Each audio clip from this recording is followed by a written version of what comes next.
In the heart of medieval France, amidst rolling hills and quaint villages, a momentous event took place that would echo through history and alter the course of nations. This event was not just a meeting, but a clarion call that would resonate through the ages.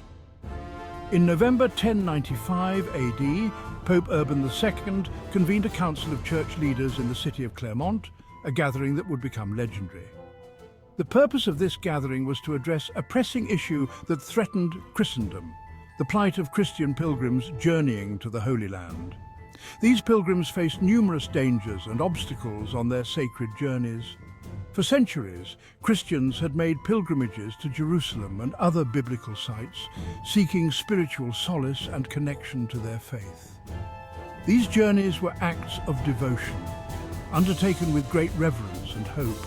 However, the rise of a new power in the East threatened these pilgrimages and indeed the very heart of the Christian world. The Seljuk Turks, recent converts to Islam, had begun to assert their dominance. Pope Urban II, a charismatic and determined leader, took the stage at Clermont. His presence commanded attention, and his words would soon ignite a movement. His voice boomed across the assembled crowd, igniting a fire in the hearts of all who listened. He spoke with passion and conviction, painting a vivid picture of the perils faced by Christian pilgrims. He spoke of the hardships faced by Christian pilgrims, of the dangers they faced at the hands of the Seljuk Turks. These dangers were not just physical but spiritual, threatening the very soul of Christendom. These Turks, recent converts to Islam, had swept across Persia and Asia Minor, conquering vast swathes of land and posing a direct threat to the Byzantine Empire, the eastern bulwark of Christendom. Their conquest was swift and brutal, leaving a trail of fear and uncertainty.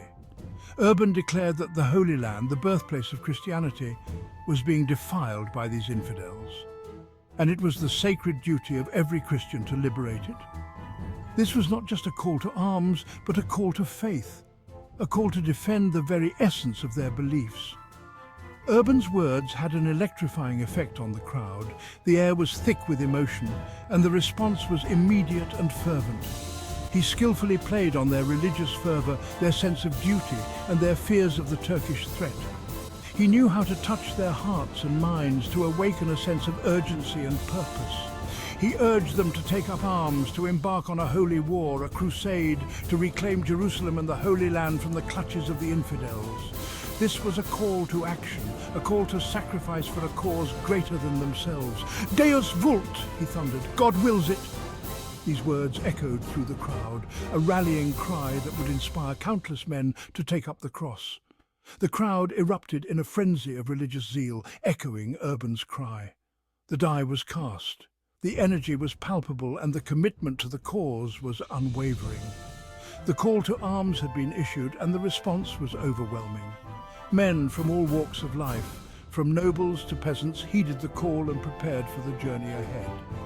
The Council of Clermont marked a pivotal moment in history, unleashing forces that would shape the destiny of Europe and the Middle East for centuries to come. It was a turning point, a moment when the course of history was irrevocably altered. It was a call to arms, a summons to holy war, that would set in motion a series of bloody conflicts known as the Crusades. These wars would be marked by both heroism and tragedy, by faith and fanaticism, leaving an indelible mark on the world. To understand the significance of Pope Urban II's call to arms, we must delve into the historical context of the 11th century. The 11th century was a time of great upheaval and transformation. Europe was emerging from the Dark Ages, and the Byzantine Empire was struggling to maintain its territories against various threats. Amidst this backdrop, the rise of the Seljuk Turks, a nomadic people from Central Asia, dramatically altered the balance of power in the Middle East. The Seljuk Turks, originally a small tribe, grew in strength and numbers as they migrated westward. Their journey from the steppes of Central Asia to the Middle East was marked by a series of conquests and alliances that expanded their influence. Seljuk Turk warrior. These fierce warriors, converts to Islam, embarked on a wave of conquests that spread their dominion from the steppes of Central Asia to the shores of the Mediterranean Sea. Their military prowess was unmatched, and their ability to adapt to different terrains and combat styles made them formidable opponents. The Seljuk Empire reached its zenith under the rule of Alp Arslan, a brilliant military leader who inflicted a crushing defeat on the Byzantine army at the Battle of Manzikert in 1071 AD. This battle was a turning point in the history of the region, as it marked the beginning of the end for Byzantine dominance in Anatolia. This victory opened the gates to Anatolia, the heartland of the Byzantine Empire, to Turkish expansion. The Seljuks quickly moved to consolidate their gains, establishing control over key cities and fortresses. Byzantine general. The Seljuks, with their powerful cavalry and skilled archers, proved to be formidable opponents. The Byzantine military, already weakened by internal strife and previous conflicts, struggled to mount an effective defense against the relentless Seljuk advance. Byzantine control over Anatolia, a region crucial for its grain supply and manpower, began to crumble. The loss of this territory had far-reaching consequences for the Byzantine Empire, both economically and strategically. The Seljuk conquest of Anatolia sent shockwaves through Christendom. The Byzantine Empire, for centuries, the eastern shield of Europe against Islamic expansion, was teetering on the brink of collapse. This vulnerability was keenly felt in the courts of Europe, where the stability of the Byzantine Empire was seen as essential to the security of Christendom. The Byzantine Empire, for centuries, the eastern shield of Europe against Islamic expansion, was teetering on the brink of collapse. The loss of Anatolia not only weakened the empire's military capabilities, but also undermined its political authority. Moreover, the Seljuk Turks posed a direct threat to Christian pilgrims journeying to the Holy Land. The routes that had once been relatively safe were now fraught with danger, as reports of pilgrims being harassed, robbed and even killed reached Europe, fueling outrage and fear. Reports of pilgrims being harassed, robbed and even killed reached Europe, fueling outrage and fear. The safety of these pilgrims was of paramount importance to the Christian world, and the Seljuk threat was seen as an affront to their faith and way of life.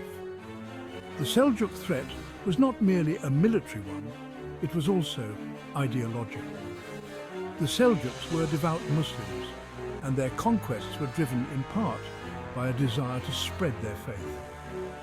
This religious dimension added another layer of complexity to the conflict, transforming it into a clash of civilizations between Christianity and Islam. The Seljuks were devout Muslims, and their conquests were driven in part by a desire to spread their faith. This religious dimension added another layer of complexity to the conflict, transforming it into a clash of civilizations between Christianity and Islam. The ideological battle between these two great religions would shape the course of history for centuries to come. This religious dimension added another layer of complexity to the conflict, transforming it into a clash of civilizations between Christianity and Islam.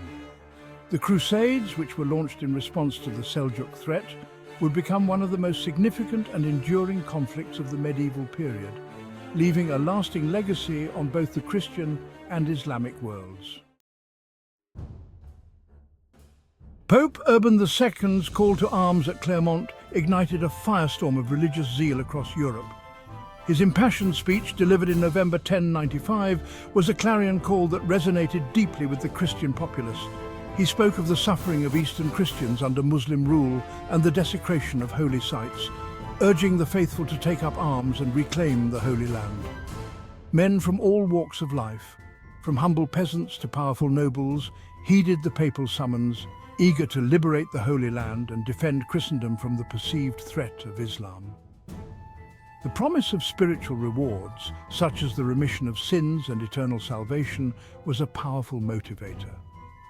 For many, the Crusade was not just a military expedition, but a sacred pilgrimage. The response was overwhelming, exceeding all expectations. Thousands of people, driven by a mix of piety, adventure, and the hope for material gain, took up the cross. The streets were filled with fervent believers ready to embark on the perilous journey to the east. Crusader Knight media, a Crusader Knight in full armor delivering a speech about the significance of the First Crusade in a medieval castle courtyard. The First Crusade, as it came to be known, was a remarkable testament to the power of religious fervor and the social dynamics of medieval Europe.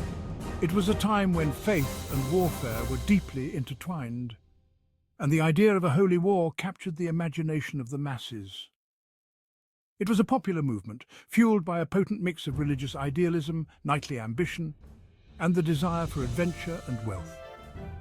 The Crusaders meticulously planned their routes, gathered supplies and formed alliances, knowing that the journey ahead would be fraught with danger and hardship. For many, it was an opportunity to atone for their sins and secure a place in heaven. The act of taking the cross was seen as a form of penance, a way to cleanse one's soul and earn divine favor. Churches were filled with crusaders seeking absolution and divine protection for their mission.